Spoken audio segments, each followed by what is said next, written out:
Hi friend! So today I am doing my 2015 wrap-up, so to speak. I took the morning and went through my Goodreads and what I read and kind of figured out some stats and just kind of analyzed.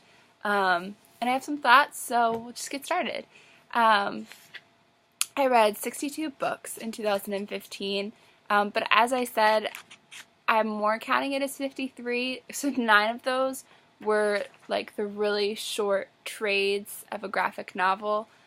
Like usually they come out in volumes and I read them in the specific trade. So they were really short, and that was for Lumberjanes. So that was technically like one that counted as 9. But anyway, and I read 13,902 total pages, which I definitely read more pages than last year, but at the same time, it didn't seem like that many pages for the amount of books that I read. So definitely, I want to up my page count. Oh, that's skipping ahead to the next one. Okay, so 13,902 pages. Breaking down my reading, I read 50 books by female authors and 12 by male, so that was about 76% female, 24% male. Feel fine with that. I don't struggle with reading female authors, and I don't feel guilty about reading more female authors than male authors, and I think that's just going to be a trend in my reading because it's just something that I prefer. I look at my bookshelves and predominantly more female than male. I do pick up male authors, but it's not, obviously it's just not something that I care about. One stat that I was extremely disappointed in was my people of color was 8 books, so about 12%. And I attribute this factor to the fact that probably around May, I just wasn't paying attention to the books that I was reading and being aware of what I was reading. So I have in front of me my stats, and I have like the Read Harder challenge, and I pretty much did that. I missed a few challenges. I missed, I think Author Over 65. I could be wrong. I didn't really go through to make sure. I don't think I read anything published before 1850, and I didn't read a book set in Asia, which is disappointing. I am reading one currently at the moment, but obviously that doesn't count. But yeah, so I was thinking back and was thinking, wow, only 8 books by people of color. I really try. I feel like the books that I want to read are very diverse, and I just really failed. And I think it says something about the books that we pick up, and just if you're not paying attention, how easy it is to not pick up books by people of color, and that's really disappointing. Now that I have all my books back with me and all my bookshelves up, I shouldn't, if I'm aware and trying to make an effort, that should not be a problem. So, but yeah, that was disappointing. Fiction and nonfiction.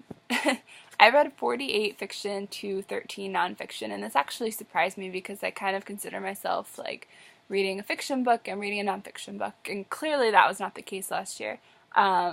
Just totally gravitated toward fiction books. The nonfiction books that I did read, I loved, and so I definitely am going to make, I know that you had said kind of 50-50. I don't think that I'm going to be there because I prefer fiction to nonfiction. I love reading as an escape, and even the fiction that I read isn't kind of escape fiction like fantasy. It's just, I don't know, I just seem to enjoy it more, and I kind of like that aspect of relating to fiction into my real life. I definitely love nonfiction. I love memoirs. That's not anything, but I clearly had a preference last year.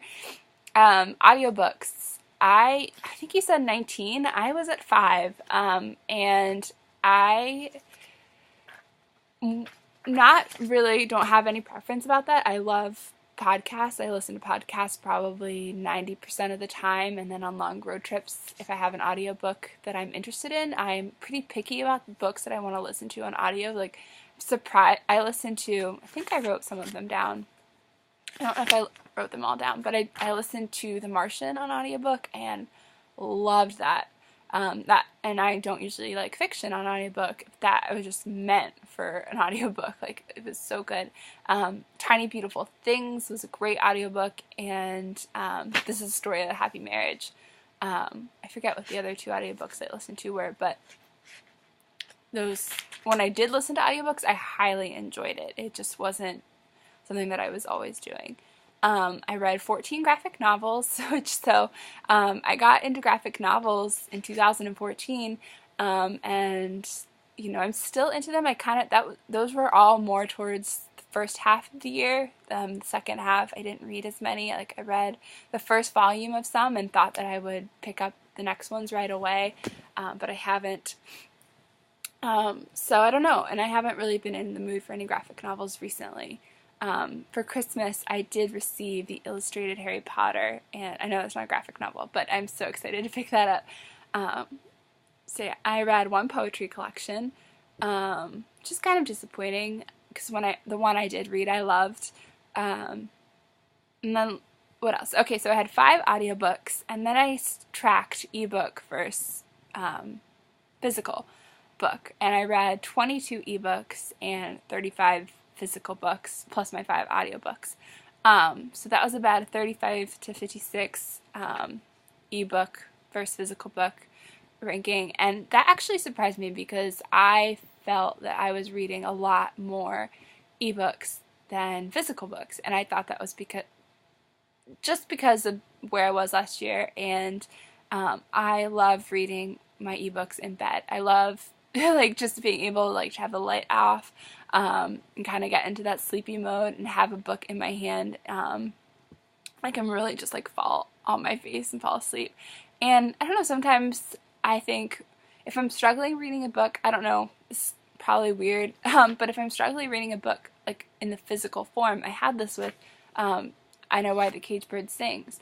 I downloaded it on my ebook or on my Kindle, and I flew through the rest of it. So I don't know what.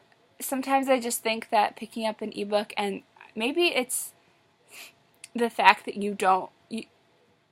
it's harder for you to know where you are in the book, so you're not so much worried as like, I'm not making progress, or I have this many pages left and I want to get to here. Like, I definitely do that when I'm reading physical books. I'm like, if it's a really long book and I have the physical copy and it's so daunting, like I read A Little Life on my Kindle and then bought the physical book because I loved it so much, but I feel like if I had read it on the physical book, it would have taken me a lot longer, but I flew through the ebook because you're not focused on that, you're just reading the book. So I don't know, I've really come into liking ebooks and having an ebook going while I have a physical book going. And that's another thing that I realized is I am that multi-book at a time person. I really like those options. Usually I have a fiction book going, or multiple fiction books going, because clearly that's what I read a lot of last year. But yeah, I was pretty happy with last year. I was surprised that I did the Read Harder challenge without really focusing on it. So I think through May, I was like, I had a list of books I wanted to read, and I was knocking them off, like The Color Purple and Giovanni's Room, and just also, I was just like, I want to read this and I read that, and knocking them off and tracking my reading and my stats. And then I don't know what happened, but for the last like 7 months of the year, I was not tracking. I didn't do any journaling last year. I didn't write down books that I read. I didn't write quotes from books that I read, which like I had really done a lot of in 2014, and I missed that. And I think that I got a lot more out of my reading when I was, kind of taking the time to appreciate what I'm reading. And when you're reading and marking down quotes that you love, or kind of thinking about the books that you're reading and journaling about them, you do get a lot more out of them. So yeah, I think that's all I have to say about 2015. I'm going to come back with my 2016 resolutions, which I think I hit on a few of the points that I want to talk about in that video, but I'll end it here for now. Okay.